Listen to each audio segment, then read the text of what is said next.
সব নবীদেরকে আল্লাহ পাঠিয়েছে আল্লাহর জমিনে দিন কায়েম করানোর জন্য, জোরে বলেন ঠিক কিনা? ইকামাতুদ দ্বীনের জন্য। আল্লাহর জমিনে আল্লাহর দিন বাস্তবায়িত হবে, আল্লাহর জমিনে আল্লাহর কথা বাস্তবায়িত হবে, চিল্লায় বলেন ঠিক কিনা? এজন্য আল্লাহ এক একজন নবীকে দিয়েছেন হেদায়েত, কি দিয়েছেন? আর দিয়েছে দ্বীনুল হক। ওয়াল্লাযী আরসালা রাসূলাহু বিল হুদা ওয়া দীনিল হক লিইয়ুযহিরাহু আলাদ দীনি কুল্লিহি ওয়ালাউ কারিহাল মুশরিকুন। আরেক আয়াতে এসেছে ওয়া কাফা বিল্লাহি শাহীদা, ঠিক কি না? নবীদেরকে আল্লাহ পাঠিয়েছেন আল্লাহর জমিনে আল্লাহর দিন কায়েমের জন্য। এক একজন নবীকে আল্লাহ ওই সময়ের সবচেয়ে বড় ক্ষমতাশীলের কাছে পাঠিয়েছেন দাওয়াত দেওয়ার জন্য। মুসা আলাইহিস সালাম একা মানুষ, আল্লাহ বললেন ফেরাউনের কাছে যাও। আমার যদি কেউ বলে আপনি ডোনাল্ড ট্রাম্পের কাছে যে দাওয়াত দেন, আমার পক্ষে সম্ভব? কাঁপতে কাঁপতেই তো আমি পড়ে যাব, ঠিক কিনা? সাইয়েদনা মুসাকে আল্লাহ বললেন ইযহাব ইলা ফিরআউনা ইন্নাহু তাগা। ও মুসা, ভয় নাই, ফেরাউনের কাছে যাও, ফেরাউনের কাছে যে দাওয়াত দাও। সাইয়েদনা মুসা বললেন আমার কথা বললে অর্ধেক মানুষ বুঝে, অর্ধেক মুখের ভিতরে থাকে। কারণ মুসা আলাইহিস সালামের ছিল তুতলামির রোগ। কি রোগ? আমাদের অনেকের আছে না নাই?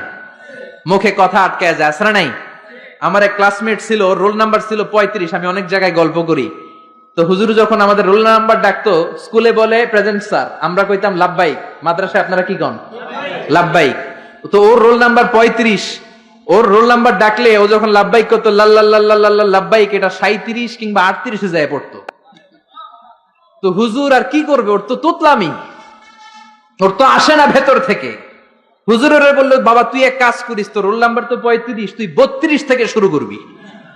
আমি যখন 32 ডাকা শুরু করবো, তুই লাল্লাল্লাহ লাব্বাইক বললে ওইটা 35 যায় পড়বে। সাইয়েদনা মুসা বললেন আমার মুখে তুতলামি, আমি অর্ধেক কথা বললে অর্ধেক থাকে ভিতরে, অর্ধেক বেরোয়।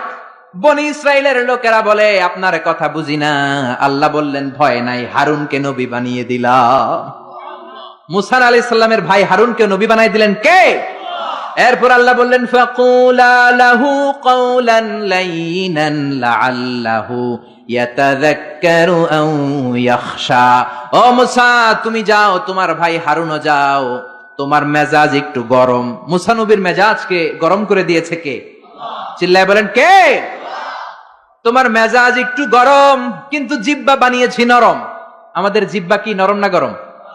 তোমার নরম একটা জিহ্বা দিয়েছি, ফেরাউনের কাছে গরম মেজাজটা নিয়ে যেও না, নরম জিহ্বা দিয়ে দাওয়াত দাও, কবুল করে ফেলবে। সুবহানাল্লাহ পড়েন। তাহলে এক একটা নবীকে আল্লাহ এক একটা প্রতিষ্ঠিত শক্তির কাছে পাঠিয়েছে আল্লাহর জমিনে আল্লাহর দ্বীন কায়েম করার জন্য, চিল্লায় বলেন ঠিক কিনা? সব নবীর উপরই বিরোধিতা এসেছে। কোন নবীরই দাওয়াতি কাজের রাস্তাটা রেড কার্পেট রিসিপশন ছিল না। এটা মনে করবেন না নবীরা জান্নাতের সর্দার হবে, দুনিয়াতে খুব আরাম করছে। না, কোন নবীরে তার এলাকায় লাল গালিচার সংবর্ধনা দেয়া হয় না, দেয়া হয়েছে মাইর, দেয়া হয়েছে কি? এক এক নবীকে মারতে মারতে আধা মরা করা হতো। সাইয়েদনা নূহ আলাইহিস সালাম 950 বছর দাওয়াত দিলেন। 950 বছরের দাওয়াতে তার ডাকে সাড়া দিয়েছে মাত্র 80 জন। কয়জন? সবাই বলেন কয়জন? 1000 বছর দাওয়াত দিয়েছেন, 50 কম মানে 950 বছর, মাত্র 80 জন দাওয়াতে সাড়া দিয়েছে। এজন্য আপনার দাওয়াতে কয়জন সাড়া দিল এটা আসল বিষয় না। আমার মাহফিলে কত হাজার লোক হলো সেটা আমার দেখার বিষয় না। আমি আমার দাওয়াতটা ইখলাসের সাথে পৌঁছে দিতে পারলাম কিনা সেটাই দেখার বিষয়। চিল্লায় বলেন ঠিক কিনা? কিয়ামতের ময়দানে অনেক নবী দাঁড়াবে। কে দাঁড়াবে? তার উম্মত হলো মাত্র 10 জন। সারা জীবন দাওয়াত দিয়ে ঈমান আনছে কয়জন? অনেক নবী দাঁড়াবে, মাআহু রাজুলান, বুখারীর বর্ণনা, তার উম্মত 2 জন। কয়জন? অনেক নবী কিয়ামতের ময়দানে দাঁড়াবে, মাআহু রাজুলুন ওয়াহিদ, তার উম্মত শুধু একজন। নবী একজন, উম্মত একজন। সুবহানাল্লাহ পড়েন। এমন অনেক নবী দাঁড়াবে যার কোনো উম্মত নাই। সারাটা জীবন মায়ের খেয়েছে, আঘাত খেয়েছে, জেল জরিমানা খেয়েছে, চোখের পানি ছেড়েছে, উম্মতের হেদায়েতের জন্য দোয়া করেছে, একজনেরও কালিমা পড়াইতে পারে নাই। এরকম নবীও আছে। তার মানে কি নবীরা ব্যর্থ নাকি সফল? সকল নবীগুলো হচ্ছে সাকসেসফুল ইন লাইফ। চিল্লায় বলেন ঠিক কিনা? এজন্য আমার ফলোয়ার কত, আমার অনুসারী কত, আমার মুরিদ কত, আমার ভক্ত, উই ডোন্ট কেয়ার। আমরা এটা কেয়ার করি না। আমরা কেয়ার করি আমার রেসপন্সিবিলিটি, আমার কাঁধে যে দায়িত্ব, সেই দায়িত্ব আমি পৌঁছে দিতে পারলাম কিনা। চিল্লায় বলেন ঠিক কিনা? এজন্য নবীরা দাওয়াত দিয়েছেন আর মায়ের খেয়েছেন। সাইয়েদনা নূহ আলাইহিস সালাম বললেন, রব্বি ইন্নী দাআউতু কওমি লাইলা ওয়া নাহারা, ও রব আমি দিন রাত খালি দাওয়াত দিছি, ফালাম ইয়াজিদহুম দুআই ইল্লা ফিরারা, যখন দাওয়াত দিতে যেতাম আমার উম্মতেরা ভেগে ভেগে যেত। এই যে আমি দাওয়াত দিতেছি, আপনারা কি ভেগে যাইতেছেন? বসে বসে শুনতেছেন, আমার নামে তাকবীর দিতেছেন, মাহফিল শেষে হাদিয়া দিয়ে দিচ্ছেন, কিন্তু নবীদের বিষয়টা এমন ছিল না। নবীরা দাওয়াত দিতে দিতে হয়রান হয়ে যেত। সাইয়েদনা নূহ এমন কোন ধরনের শাস্তি নাই যে শাস্তি দেয়া হয় নাই। পৃথিবীর সবচাইতে সেরা লোক, এই নবীরে ধরে ধরে পিটানো হতো, কুকুর দিয়ে লেলিয়ে দেয়া হতো, বেহুশ হয়ে গেলে মারা গিয়েছে ভেবে কাঁথা দিয়ে পেঁচিয়ে পাহাড়ের উপর রেখে আসা হতো। কিন্তু সাইয়েদনা নূহ আবার হুশ ফেরার পরে কালেমার দাওয়াত নিয়ে চলে এসেছে, ঠিক কিনা? তারপরেও মায়ের আসরা নাই।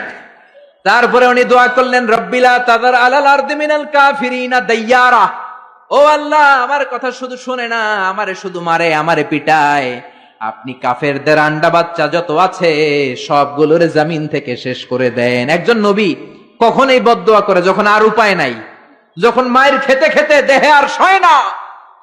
উনি আল্লাহরে বললেন, আল্লাহ শেষ করে দেন। আল্লাহ বললেন, তো নৌকা বানাও। কি বানাও?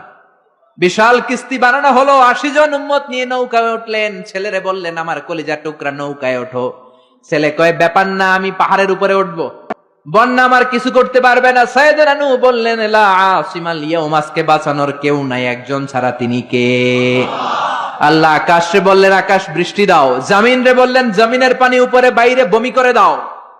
40 দিন বৃষ্টি হলো, ড্রাস্টিক্যালি ফ্লাডেড, গোটা বিশ্ব বন্যায় ছেয়ে গেল। There was not a single territory on the world saved from this flood, saved from this dangerous flood ever.